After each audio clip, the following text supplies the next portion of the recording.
Okay, what's going on, guys? And welcome to a brand new episode of Energized. Ross, introduce the guest, man. We have the one, the only, the undefeated prospect out of Dublin, Ireland. It is Ian, the future Garry. Ian. What's up, boys? Ian, give us the lights, by the way. Give us the lights for the crack. Yeah. What's up, lads? Yep. Okay, for those listening on Spotify, you have to move over to YouTube just to see that moment. Yeah. Okay. That was brilliant. Ian, there was massive news that just came out of Cage Warriors. Can you just enlighten the fans, the future fans, of what the news is? Yeah, so they've just obviously they've got fights coming up soon, but they have just released their next kind of couple of fights in their schedule for the rest of the year, and they're looking at saying we're going to California, they're looking at Dublin, potentially Belfast, London, and Paris. So there's some big news coming, and look, it's interesting. It's nice to see. I mean, obviously, Cage Warriors have still been able to put on shows during lockdown and during COVID, and I'm exceptionally grateful. And I know a lot of the fighters are, because we're still being able to do what we love and put our skills on display and continue our careers and let the hype kind of keep going. And there's no pause in the momentum, as we say. So it's massive news to think that they've got a nice couple of fights scheduled in different areas and different countries and places. So it's brilliant news, and it's a credit to all the staff and Cage Warriors and all the fighters, really, because everyone's ready to go. And yeah, looking forward to seeing what's next. I mean, obviously the Cage Warriors Trilogy Series is kicking back off on, I think, Thursday, the 18th of March.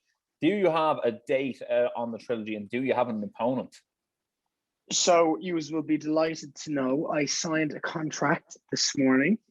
I've been waiting for a couple of weeks. It has been confirmed as far as I'm aware, but the contract, once it's sent, we just need one more thing now. We just need it to be posted and we're ready to go. I'm not going to announce the opponent right now. I'll let the Cage Warriors staff do that. However, I will let you know that I'm fighting on March 19th on the Friday show. So, big things. Sounds like it could be up near the headline act. Could be. Nice. Rightfully where we should be. Should I add? Absolutely. And tell us this, Ian. Will there be a welterweight title fight at the trilogy, and will you be in it?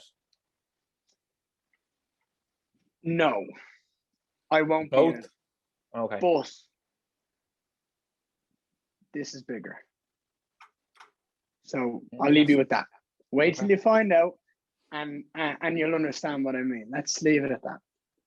Ross, take a guess there. Ross, take a guess what it could be, will you, man?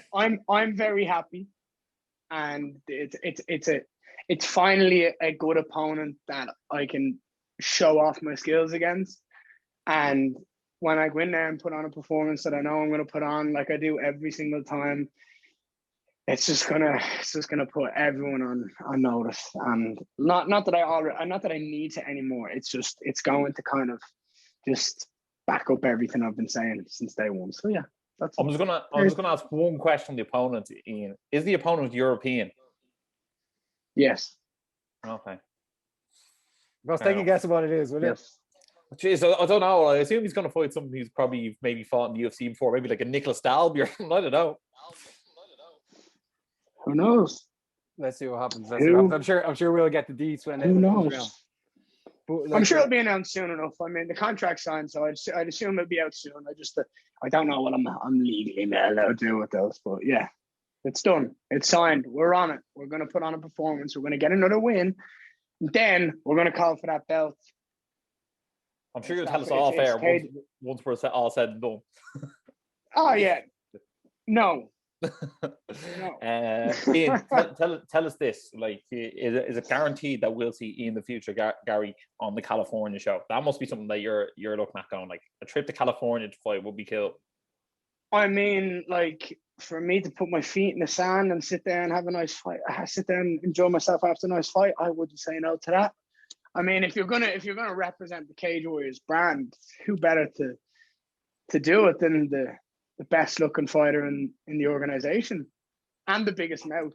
So I mean, like, I think Paul Hughes will have something to say depends about what you that. want to do. And Paul Hughes will have something to say about that. Oh, would you stop? Paul Hughes is nowhere near as good looking as me. He knows that. I know it. Everyone knows it. And would you hope to fight for the Cage Warriors title in California, or would you rather almost slot in an extra fight, and then if they do come back to Dublin or even Belfast, fight there, you could have the most amount of potential fans at an event and fight belt in your hometown, or would you make your first defense in the hometown?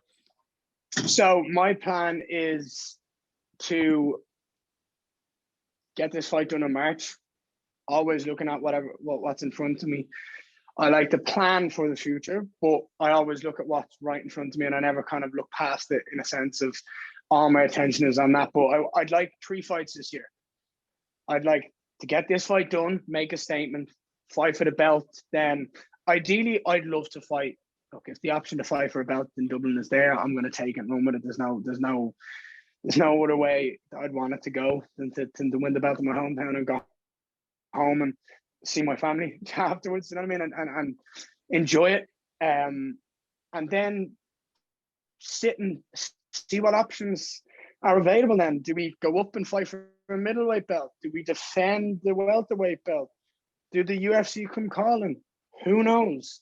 That's putting myself in a situation where I can just sit back and look at my options and see what's there in front of me, and that's my plan. But I have to get this fight done in March first, make a statement, and then we take each fight as it comes. But that's the plan. If you want to know what Ian has in plan for the 2021.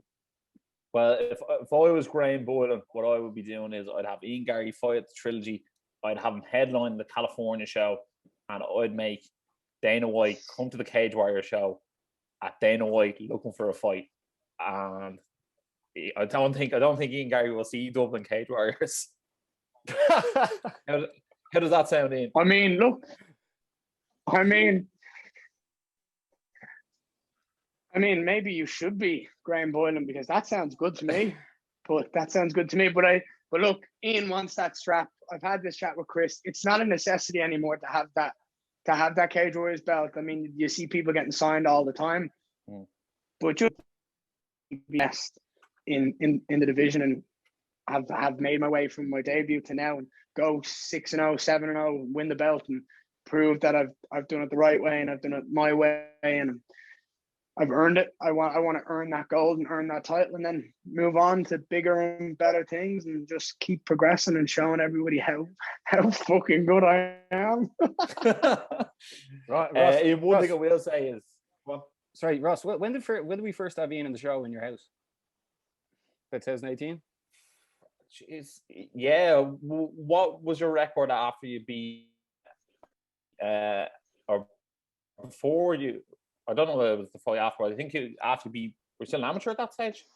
Oh yeah, God, yeah, amateur. Yeah. I'd say I was. Oh no, Baz. Maybe. when you. I was 0-0 as a pro. Yeah, I was 0-0 as a pro.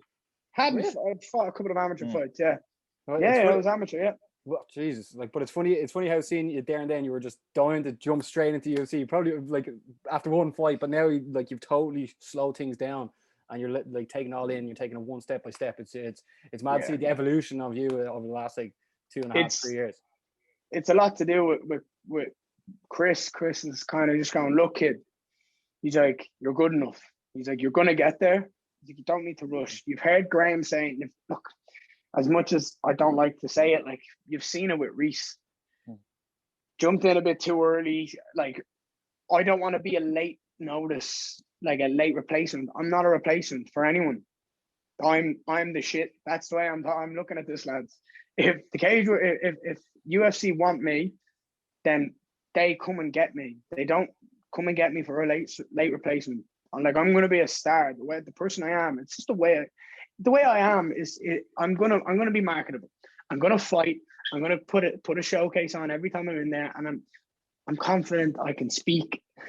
It'd be stupid of them to put me in there on short notice to be a replacement. They want to put me in there against someone, build it up, and that's the way it will go. And I'm in no rush. I mean, I'd happily finish off the year 3 fights in Cage Warriors and then sign with the UFC by the end of this year.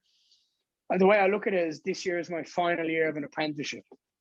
And it's now like I just have to finish this year off, and we're good to go, and we're ready to go off in the world and take over.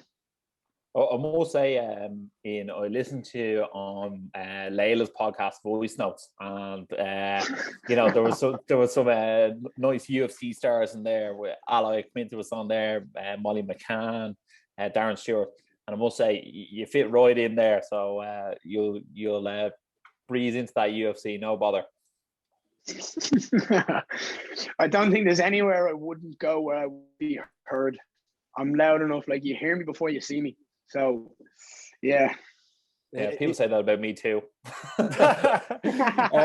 Ian, like obviously, like you're going to be fighting on the trilogy, but also that weekend there's going to be Clan Wars, and the week after there's going to be Cage Legacy as well. It's good. It's a great time for Irish MMA, isn't it?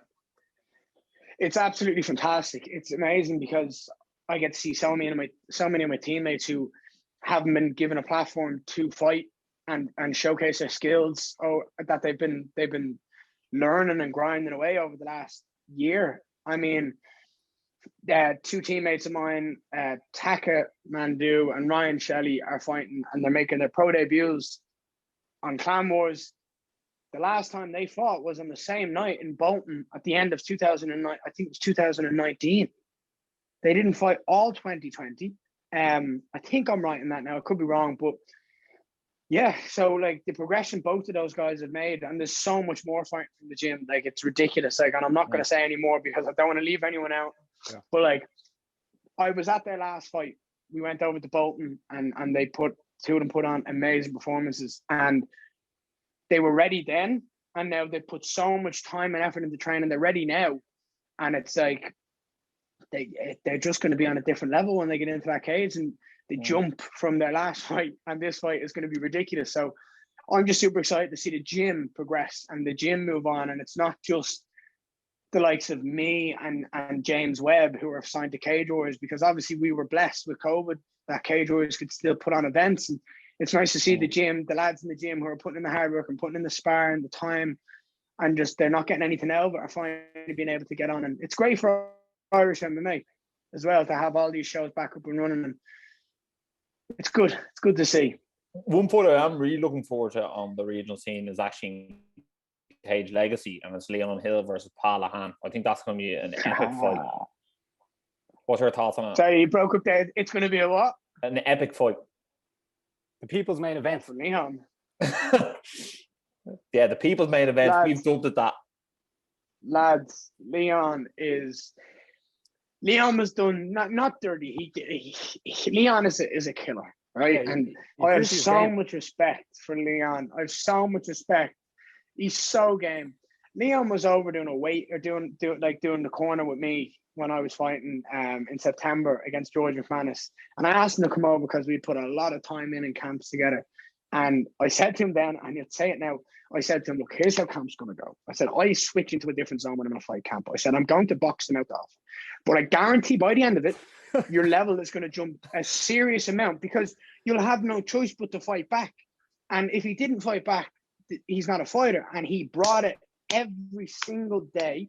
And since then, he's just shown, because he stepped in on short notice. He cut a load of weight on 2 days' notice. He cut a load of weight. And he went in there and was game. Now he's focused. He's got his mind on the prize, which is this pro debut. He's going to go in there. He's going to put on an amazing performance. And lads, look, I've nothing against Pat Lahan, but I'm telling you now, Leon was going to run through him, and that's just it. I'm just looking forward to seeing all these stuff. To be honest, it's going to be great. Yeah. Look, Leon, it's going to be massive for the Irish amazing. I speak about Leon so confidently because he's literally one of my main sparring partners. We do rounds together. He started coming doing strength and conditioning with me. I like him a lot. He's like my little sidekick now. We're both just absolutely on it at the moment. We're just getting after it, and he's willing to put the hard work in. He's willing to put the hours in and put his body through the hell. And yeah, I've no doubt that he's going to go in there and put on a performance that he deserves to put on, and it's good. And I'm happy that he's got a camp for it, and he's not just trying to get me ready for it. He's in the right mindset. Just watch and wait. You'll see what I mean when it happens. Well, Basmo, should we shift gears from the local scene in Ireland to, UFC 258? What a beautiful performance put in by Kamaru Usman. A lot of people have a lot of negative things to say about Kamaru Usman. I think he almost unfairly gets targeted as a boring fighter. Yeah, the fight against Masvidal was boring, but the war against Covington was brilliant, and this fight, I just thought the way he executed that jab was beautiful. Ian, give us your breakdown and tell us what you thought. Your division, I thought it was. Yeah, my division. That's my belt. I'm getting it. Don't you worry, boys. That's coming in the future, right? That's why we had to have you on, man. I'm sure I've said it. I'm sure I've said it many a times that belt will be mine. And I'm sure you've said it every time you've been on the show. I'm sure I have. So I was massively impressed with the performance from Usman. I've never doubted Usman.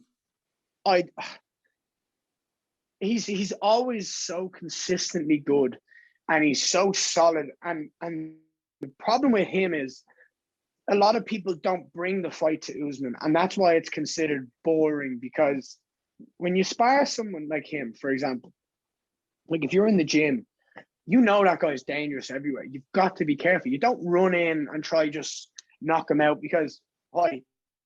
Because he's going to take you down and smash the fucking teeth out of your mouth. He's a dangerous guy. He's a strong. You seen what he done to Woodley. He ragdolled.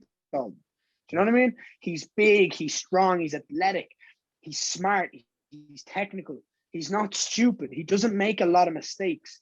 And then on the feet, he's just getting better and better and better. And that's why I was interested to see the work that Trevor Whitman had put in with him. And it clearly showed that his striking had gotten better. 100% takedown defense in the UFC, I'm pretty sure. Like, he's never been taken down. Never knocked down either. Never knocked down. Well, yeah, debatable. I mean,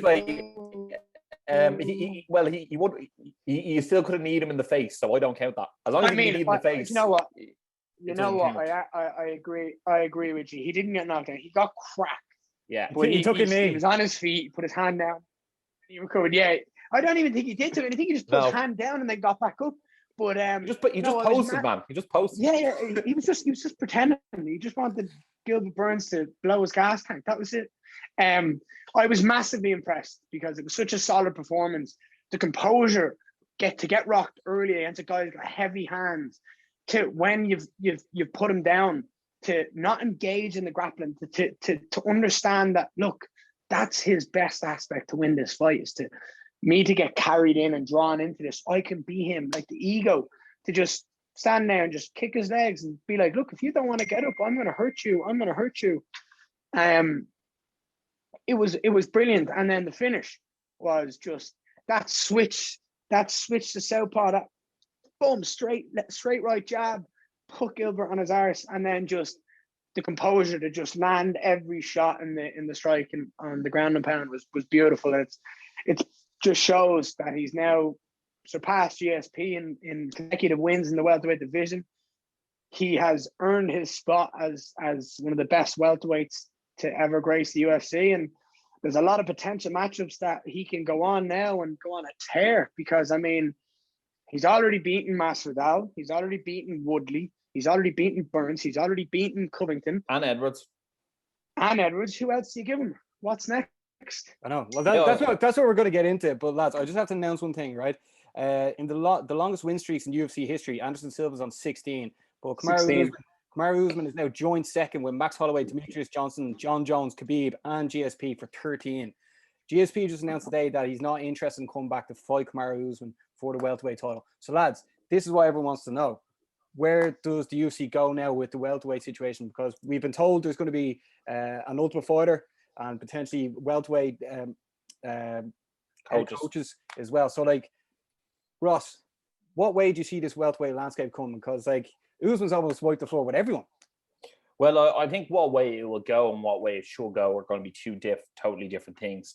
I think UFC is going to try and do another blockbuster pay-per-view with Jorge Masvidal and Kamaru Usman. I think they will coach the Ultimate Fighter, and I think they will square off. sometime in the summer against each other on another large pay-per-view. Last time they did fought on pay-per-view, I think it did over 1.3 million pay-per-view buys. It's a bit like Conor McGregor, Dustin Poirier 3. Like, is it probably the match to make in terms of division? No, but when you do gangbusters on pay-per-view, UFC, they scrap all the divisional sense and they put on the fight that makes the most money. Also, it looks like UFC is going to seriously push to get Leon Edwards to fight Colby Covington next. So I almost think you have a little semi-final bracket there, and anyone outside those four, I think, has a decent way to go for a title shot. I even think if you look at someone like Kazmat, you know, he hasn't fought in 3 months now. His name is like deteriorating as time goes on. So I think he'll probably have to get 2 fights before he gets the belt. I think the only way he was going to get that belt was going through Leon Edwards. And if he's not getting one of those top guys next, he'll probably have to win 2. Ian, what did you make of that?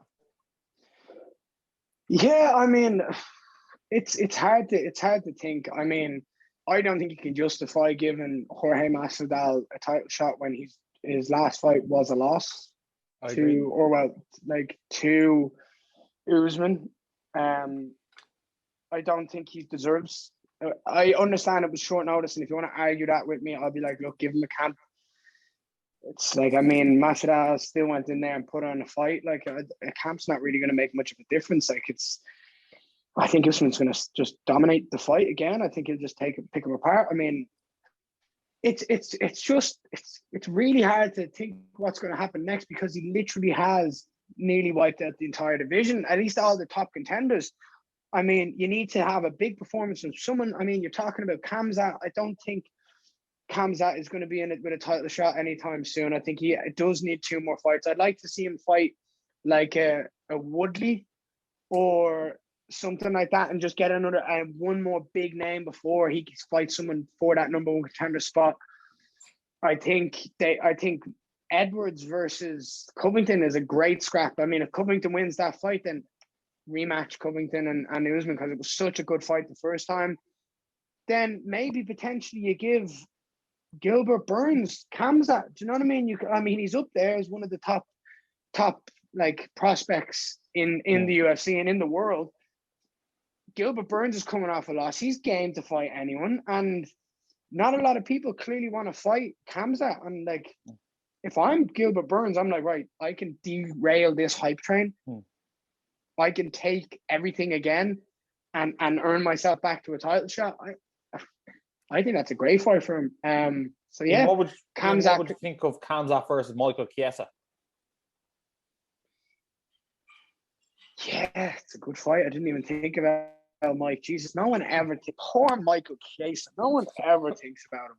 No, I feel bad. You know, I didn't know he was fighting. I was doing a voice notes with Layla and all the guys of voice notes, and I didn't even know that he was fighting that week. I was so unaware. And then he goes out and puts on a performance like that.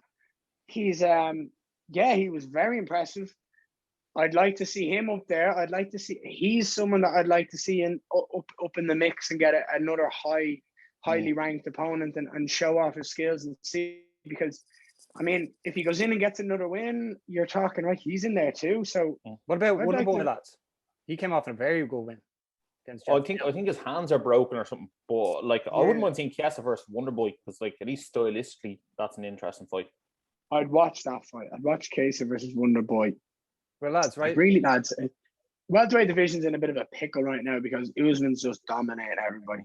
Well, that's one of the main reasons why we had to get you on. Like, if you're looking at the Ultimate Fighter, what 2 coaches would you actually be interested in tuning in and watching? Like Covington and Masvidal, that would be like fairly blockbuster. Even put Chimaev in there against anyone, it would be very interesting. It's just, do they even need to have these 2 coaches coach and then fight each other for the title as well? Because Kamaru Usman isn't overly. Maybe the Ultimate Fighter is great for Kamaru Usman, so people get to know him more. I think that's really what he's lacking.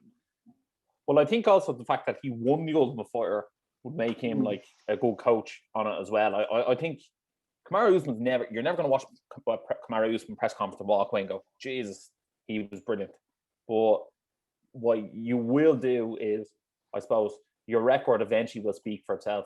And I only went back and watched Kamaru Usman's tough finale against fight. Spider Hassan. I would beat Kamaru Usman in that fight right now. That was very nice for me to see. I watched that fight and went, that's not that impressive. Not at all. So it's nice to see, but it shows the progression. It shows the hard work. I think that was in 2015. It shows how in his way. Obviously, clearly 13 wins in a row. Like he's proven he is legit. So I don't think Usman should waste his time doing tough. I don't think it's gonna build his brand up any more than it would. If anything, I wouldn't want to see him against Masvidal. Do it against Covington. Let them talk shit, but I don't think he needs to do that. I think you give him a couple more fights. You got, like, look, for intents and purposes, like for argument's sake, we will go with this. You've got the Masvidal rematch. You've got the Covington rematch. They're two massive. Phil Masvidal brings a lot of eyes to the division because he is a star. Do you know what I mean? He's got this.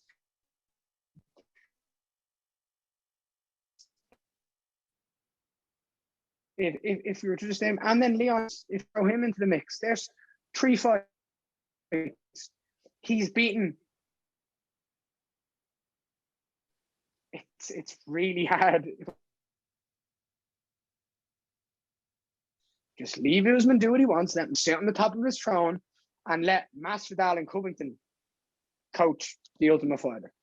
Yeah, he really is the Nigerian nightmare, and he's causing a nightmare for UFC matchmakers. He's a problem. He is. And you know what? Like, it's so hard to actually pick the correct thing to do. I do think what the UFC will do, I do think it will be Masvidal and Usman as tough coaches. I think Jorge Masvidal is a star until he loses his next fight. And if he is going to lose the next fight, you might as well try and make a start at the champion off his back. And no better way, especially because this is going to be the first Ultimate Fighter on ESPN as well. They're going to want to bring in fireworks. And it doesn't get more fireworks than Jorge Masvidal and Kamaru Usman. Agreed. And also, I think Covington would be great. But like, you'd almost have to be afraid of what he'd say on ESPN if you were following around for too long. I know, but like that's you can edit it out though. Love him or hate him, like he's an absolute like savage in the cage. I mean, he's given Kamaru Usman his toughest fight, and it's like, yeah, you run that back. There's no saying that he doesn't win that fight. I mean, it was close. Like I remember, I had it 2-2 going into the final round. Same here. So it's run it back. Like that's the fight. If you're asking me what a fight I'd like to see, I'd like to see him and Covington do it again. So that's what I would like to do. Lads, to finish off, I would like to see that. I'll fight him. Let's go. Let's go. Come on. The cage to finish off the Kamaru Usman chat. Where would you rank Kamaru Usman in the pound for pound rankings right now? I have him at number 3. I have what? No, sorry, no. Wait. What order are we going in? Go on, walk me through your order. Come on, let's get into this. So I have John Jones number 1. Good man. Yeah. Who do I have number 2? Well, it depends on whether Khabib's in the rankings or not. Go, keep going. But if Khabib's in the rankings, I have Khabib 2, and then Usman 3, and then Adesanya 4. I would put it as John Jones 1. I would put it as Adesanya at 2 at the moment, because we're obviously taking Khabib as a retirement, just to clear that out. Adesanya at 2. I would have Usman at 3, and probably Stipe or Volkanovski maybe at 4. Yeah, I'd put Stipe in 4. And then probably Amanda Nunes then, because like she's the GOAT of the women's. So I think they have their own list now, though. The women's do.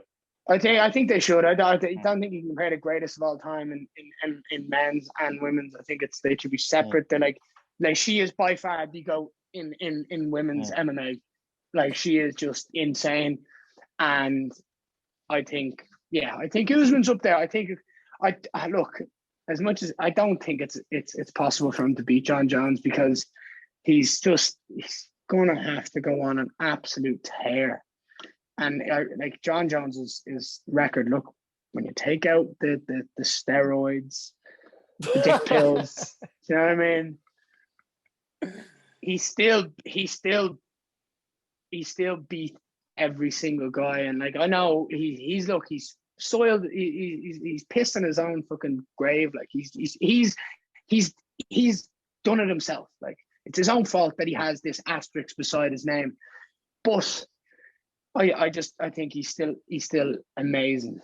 And to juice or no juice, it's still hard to do what he did at light heavyweight, or at light heavyweight every single time you're going up against the next best guy. So, I mean, Usman's on trend. I mean, we're sitting here talking about who's next. Like, there is no one. He's beaten everyone. I mean, he literally is. He's on that way. He's on that trajectory. Him and Adesanya. So it's quite too to see the two Africans go at it. And I was listening to the post-fight conference with Dana White, and he's saying, like, could potentially have 3 African champions by the end of next month. In the next month, no? Yeah, no, you're right. Yeah, UFC 260, April, I think. It's crazy. I mean, lads, that is a massive possibility.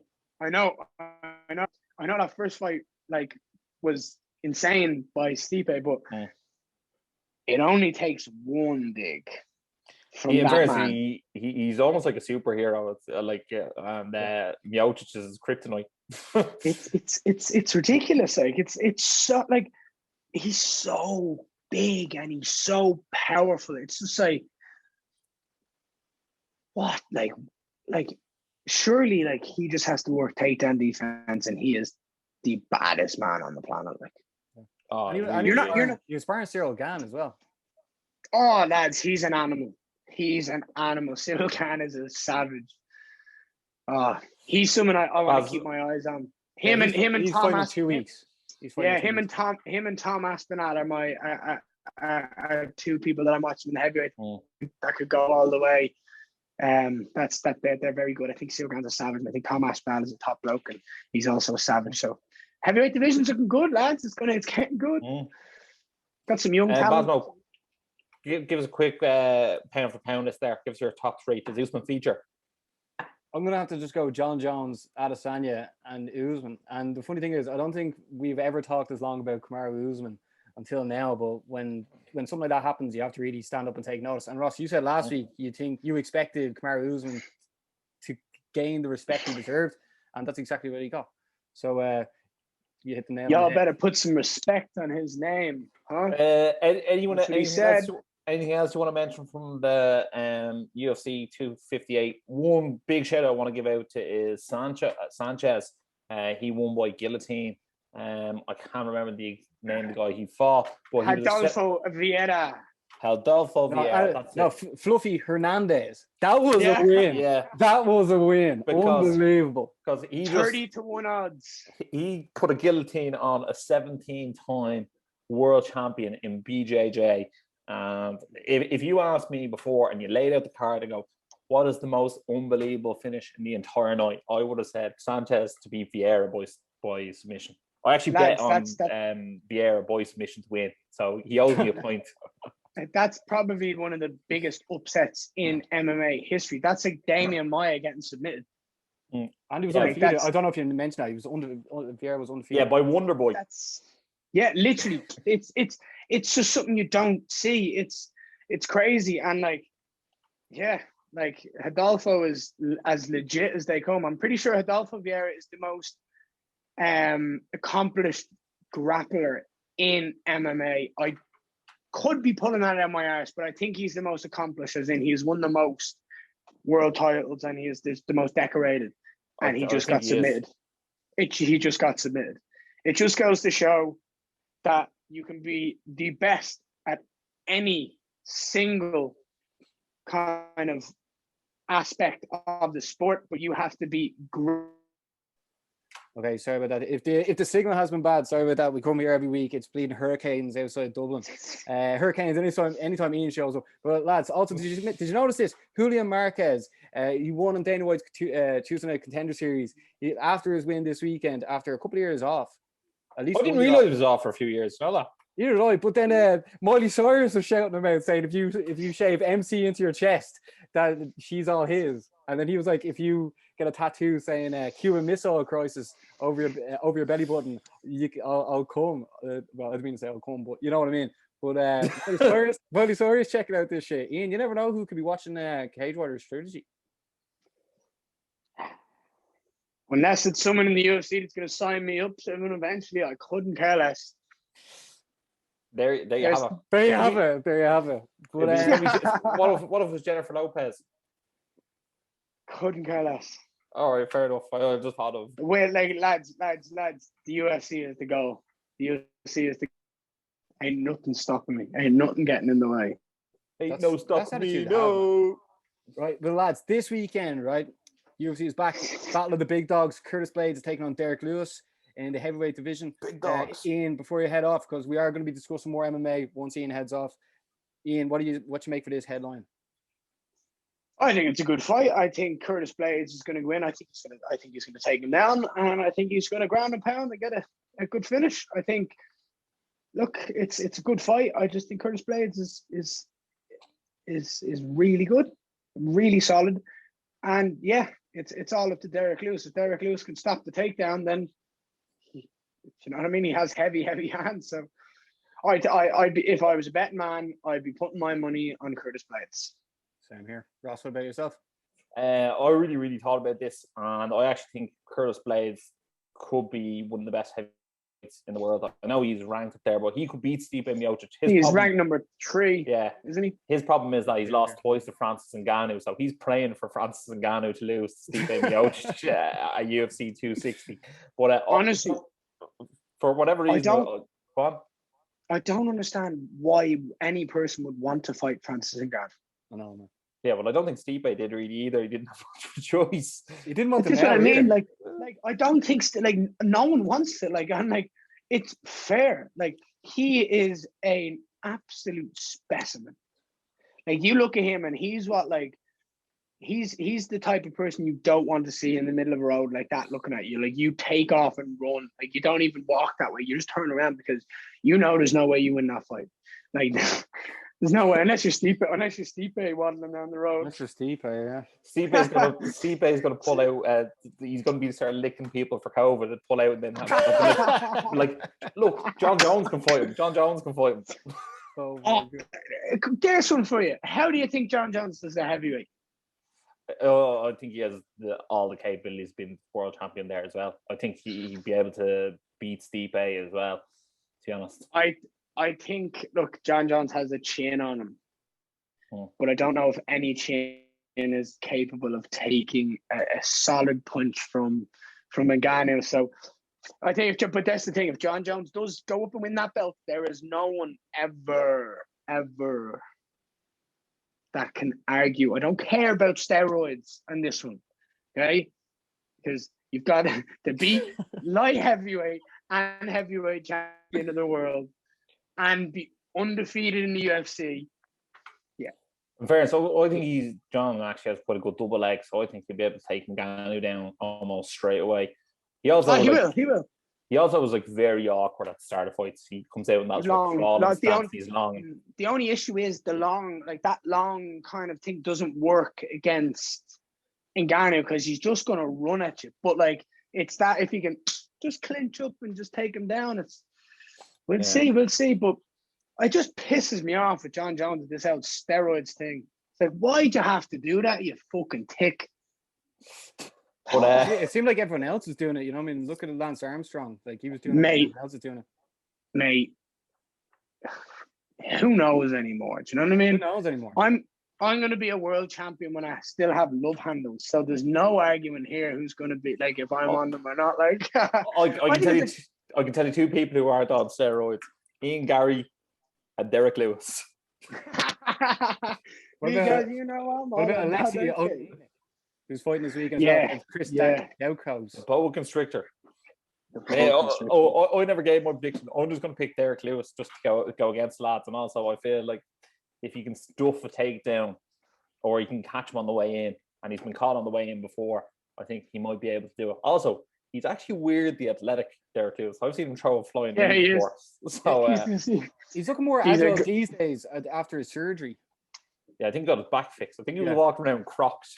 But also, I love nothing more when Derek Lewis plays possum and he's like hands on his knees pretending he's knackered, and then someone runs in from him and he tries to decapitate them. Plays possum. Oh my god! Come here. Is Tom Aspinall on this card as well? Yeah. Fighting Andre Arlovski? Yes. Now that is going to be a bit of boxing brilliance. Two of the best technical boxers in UFC heavyweight roster. Definitely. Aspinall going to show the young guns are going to be coming up. He's going to. I think Aspinall makes light work of that, boys. Didn't Arlovski not come off a great win against another up and comer in his most recent fight? He beat Choi Vasa, I think. But one thing I will say about Andre Arlovski is the rejuvenation of his chin is unbelievable. I think he's got this since like 4 of his last fights. Before that, he was like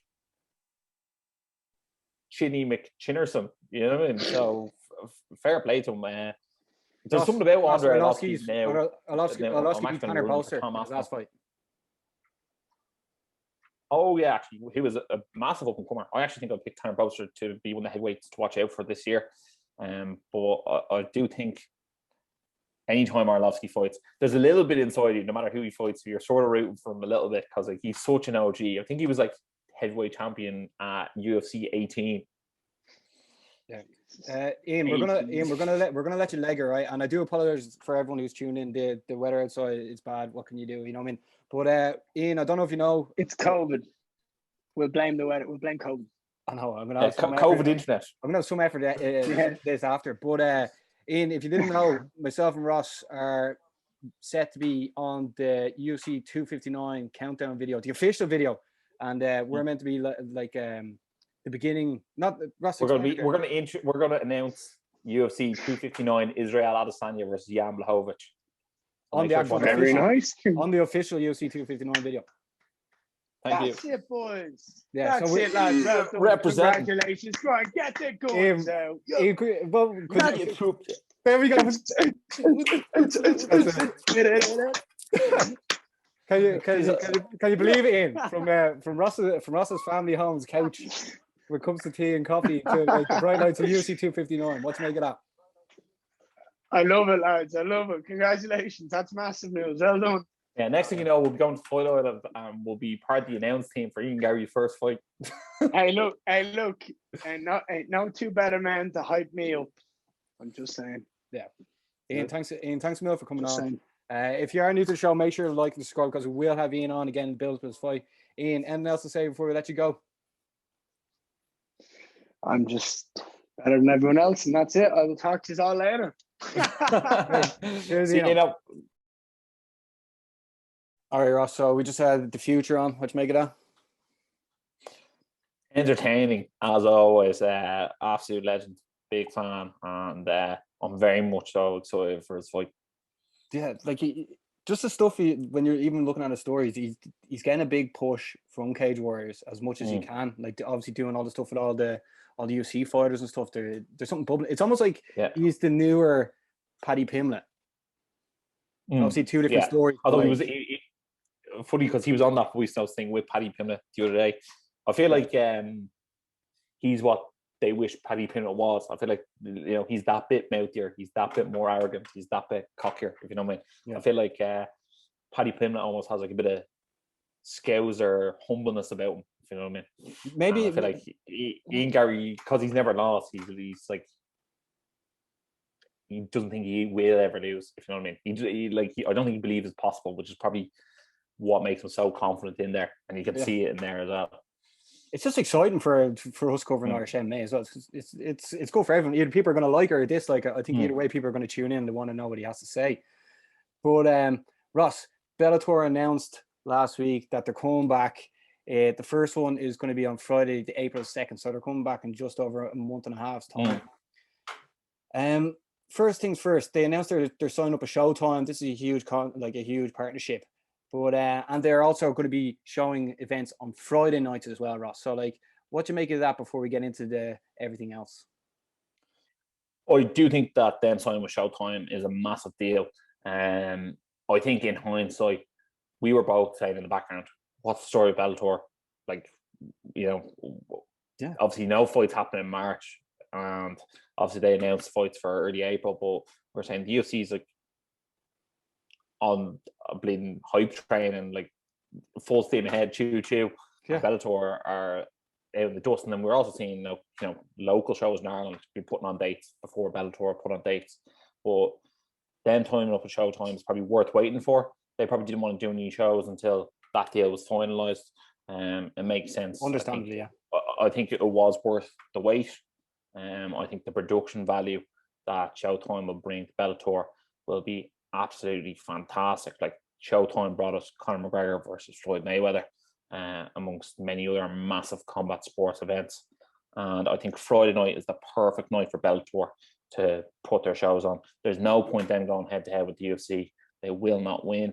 But Friday night is a perfect night for fights. I don't know why they were doing Thursday nights before. Terrible idea. Friday night is brilliant. And I think you have more people at home watching their telly on a Friday night than you do at home watching it on a Saturday night. If you take COVID out of the world and like put people back in their norm. That's my 2 cents on it, Basil. What's yours? Well, do you know what? It was obviously financial problems or discrepancies that made them go on Thursdays, yada yada yada. From listening to weighing in with Big John and Josh, they seem to be saying a lot of stuff that is sort of going into the ears of Scott Coker, like as in like, this is a better idea, this is a better idea, this is a better idea. Accepting the fact that the UFC is the Champions League of MMA and Bellator, like it has a long way to go. Like obviously you can't, it's apples and oranges here. Obviously Bellator is a great promotion. They've looked after us numerous times, but I think they've accepted as like, right, we're not going to try and create a different Champions League. We're going to create this our own thing on a Friday night. They're going to make Friday their home. And like when there's a huge UFC event on a Saturday, I'm looking forward to so much, as is everyone who's checking the show out. But knowing now that you're going to get like a starter on a Friday night with Bellator, and then your main course on the Sunday with the UFC, I think it's just brilliant for all MMA fans in general. Yeah, I do think if you take the top 5 in any division in Bellator, they could go into the top 15 in the UFC. But I think where the massive disparity is, if you take the worst 20 fighters on the Bellator roster and put them against the worst 20 fighters on the UFC roster, that's where you get the massive gap. And that's where the UFC talent is better as an overall than Bellator. But I think you're right. You know, big fights on Friday night, followed by UFC's big fights on Saturday night. You know, it gives the fans what they want. And you know what? The last thing as a fan you want to do is actually have to choose between two. And the boxing, man. And you want to catch all the entertainment. But I'm pretty sure the boxing does a good job of putting itself on before the main card in the UFC. I think it's like when Canelo Alvarez fights like as a main event, I think he sort of fights at around 1 or 2 a.m. and then you can almost watch the Canelo fight and then turn back on to the UFC for the co-main event, main event. And the boxing know that the majority of the people are going to be watching the UFC, so they hold off. Ross, the weekend, it's the week of the 12th to the 18th of April.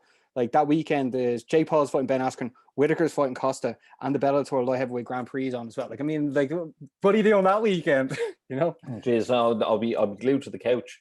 But I think we should get into the Bellator light heavyweight Grand Prix. Yeah, well, let me just mention this. The Bellator is coming back on the 2nd of April. Bellator 255. It's going to be the semi-final. Patricio Pitbull is taking on Emmanuel Sanchez. Pitbull is obviously the champ. The winner of this fight is AJ McKee in the final. And then, Ross, as you said, the light heavyweight Grand Prix tournament was announced. And first of all, like, some good names, and then one name I've never heard of. Yeah, I think it was 7 great names to put in the tournament. Like, 7 of their best. I think, you know, if you could take out, I'm probably going to butcher his name. I'm going to call him Yagoslav Dodev. Oh, my God. Yagshim Uradov. Yagshim Muradov. Yagshim Muradov. There you go. this is 100% going to be the clip that I take out for the show tomorrow. The stutter. But he's fighting Corey Anderson in the first round. So let's just pray to God Corey Anderson wins that. It will be have a bit more intrigue in the semi-final. We'll go. We should go in order here, right? We should just go in order, right? Bellator 256, Bader versus Machida 2. Obviously, this is a rematch for us. Lyoto Machida defeated Ryan Bader. Now this was for the title. Yeah, I do think they're putting a lot of their eggs in the one basket here, having Ryan Bader fight in this tournament. If their heavyweight champion loses 2 fights in a row, and Lyoto Machida does hold a win over Ryan Bader, I think that does not look great for the promotion.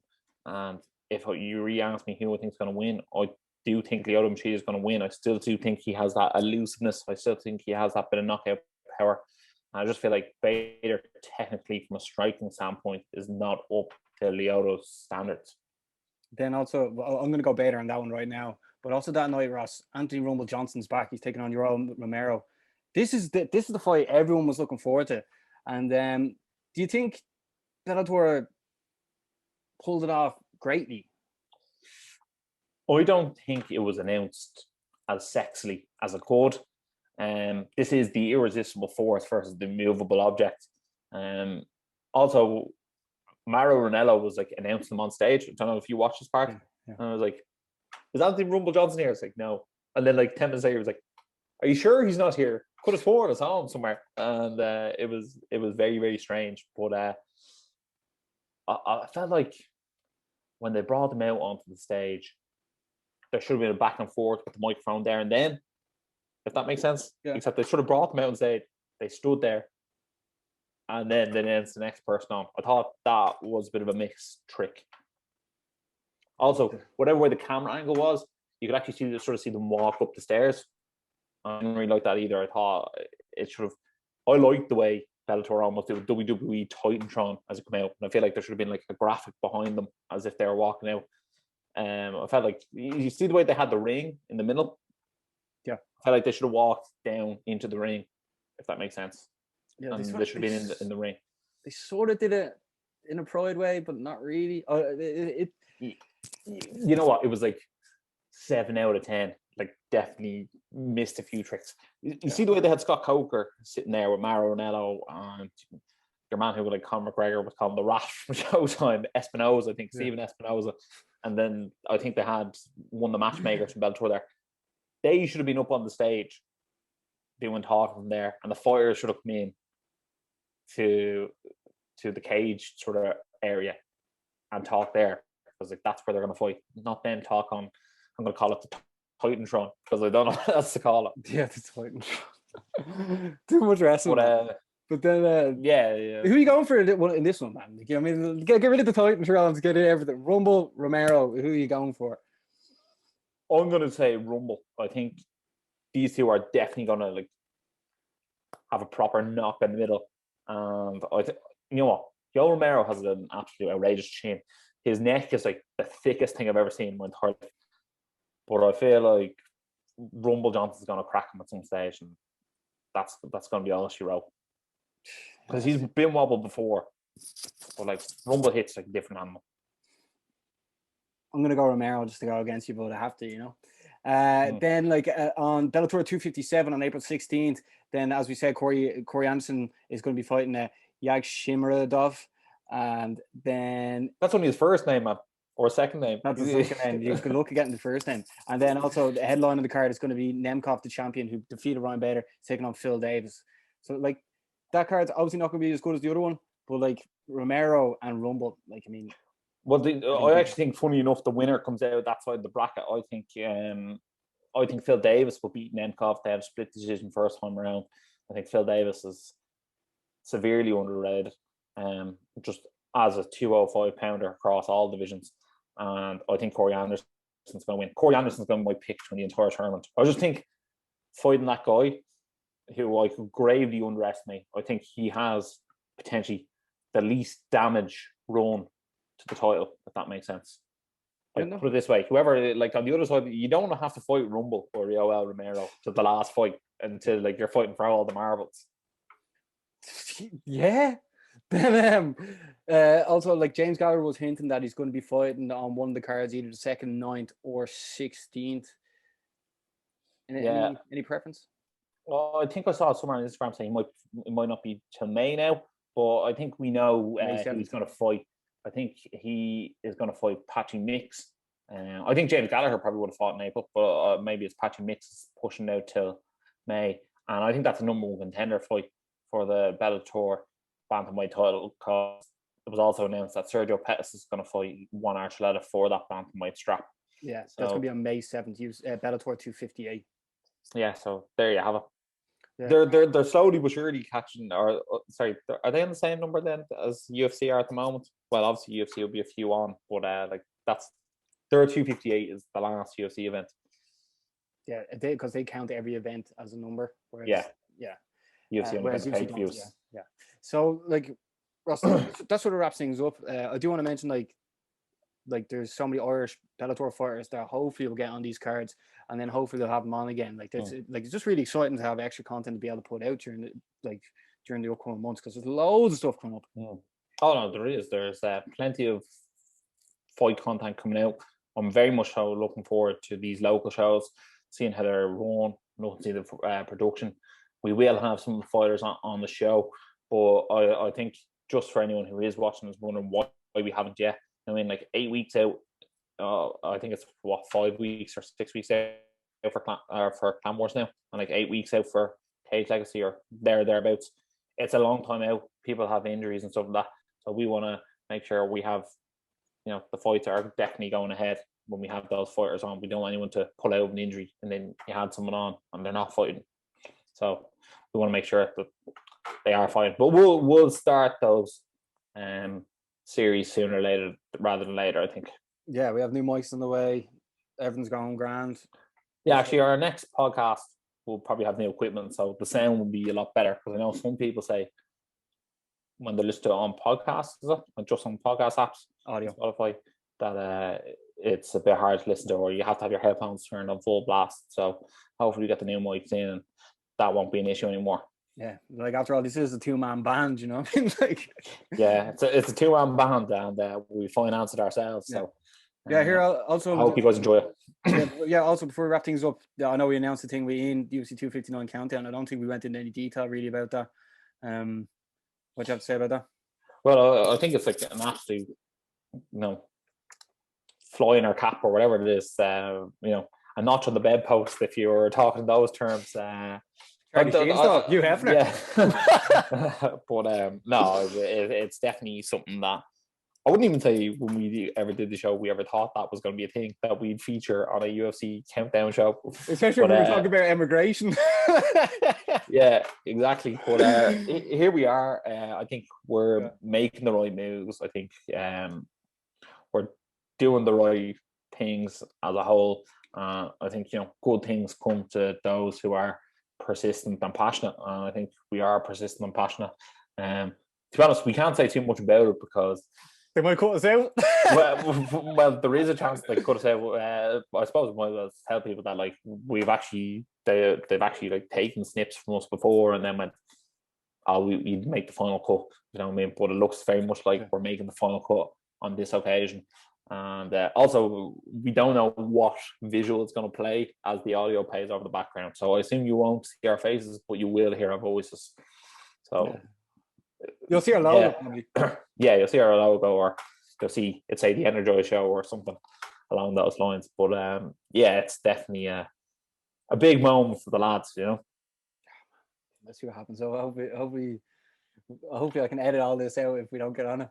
But also a massive shout out to Tiernan Bradley fighting this weekend as well, and isn't it John Cooney as well? Yeah, and is Tony fighting as well? No, his fight was just called off there. Typical, isn't it? Typical. Well, shout out to Tony Brown anyway for preparing for a fight that was called off. Yeah. Right. So Ross, we went over Cage Warriors. Ian saying he's coming back. We went over what's for the welterweight division because that was interesting enough. And then Bellator's light heavyweight Grand Prix. Next week, we're going to be going over all the stuff from this weekend. And obviously, there's going to be more stuff as well. So, I mean, if you are new, make sure to like, make sure to share, make sure to comment, make sure to subscribe, make sure to, what else? Don't forget, Basmo, you have a shout out to give out to KB Nutrition. Yeah, shout out to KB Nutrition for fueling the lads. Do you know what? To be honest, one of the easiest things is the oats in the morning, man. Like I know that is such an easy thing to do, but when that's done for you already in the fridge to start the day, it sets you up for a good day. To be honest. Well, one thing I will say is I know you quite well, Basmo, and I know you're shy of eating breakfast, so I know if that's pre-made there for you, you'll actually have something to eat before you go. Otherwise, you're very much a coffee in the morning, man. I swear to God, I didn't properly eat till about 6 o'clock today. I had 2 coffees and didn't properly eat. So, but Well, there you anyhow, go. yeah. Well, there you go. Well, he's making your life a lot easier for you. So Yeah. shout out to Carl. As you see, I have to cut down the atom weight, you know. But Ross, it was good talking to you. I'm sure we're going to do this again soon. Yeah, I'm sure we will. Hopefully, some stage this week. Yeah, hopefully the weather is better because it was lovely at some stage today. But yeah, thanks a million for everyone for tuning in because like this opportunity for UFC 259 wouldn't happen without you, you know. And we really do appreciate absolutely it. not. So, guys, make sure to like, share, subscribe, and as always, Stay energized.